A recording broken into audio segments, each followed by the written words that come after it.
મહીસાગર જિલ્લાના બાલાસિનોર નગરમાં તળાવ દરવાજા પ્રાથમિક શાળાની બહાર વિદ્યાર્થી પર હુમલો કર્યો હોવાની ઘટના સામે આવી છે।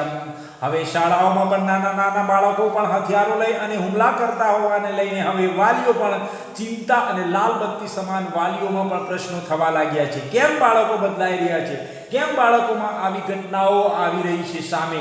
આવી ઘટનાઓ અલગ અલગ વિસ્તારમાં આવી છે। વડાલીમાં, અમદાવાદમાં અને અન્ય વિસ્તારમાં પણ આવી ઘટનાઓ સામે આવતી જોવા મળી રહી છે। ત્યારે બાલાસિનોરમાં આવી ઘટના સામે આવતા ચકચાર મચી જવા પામી છે।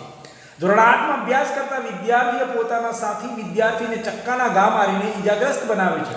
બાળકને ડાબા ખભાથી લઈ નીચે સુધી લગભગ 5 ઘા પહોંચ્યા હોવાનું જાણવા મળ્યું છે। સદનસીબે અમદાવાદ ખોખરામાં બનેલી જે હત્યાની ઘટના છે તેવી ઘટના ન બનતા વહીવટી તંત્રે રાહતનો શ્વાસ લીધો છે।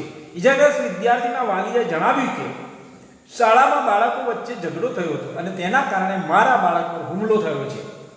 ઈજાગ્રસ્ત વિદ્યાર્થી હાલ નજીકની હોસ્પિટલમાં સારવાર હેઠળ છે, જ્યારે પરિવારજનોએ બાલાસિનોર પોલીસ સ્ટેશનમાં ફરિયાદ નોંધાવી છે।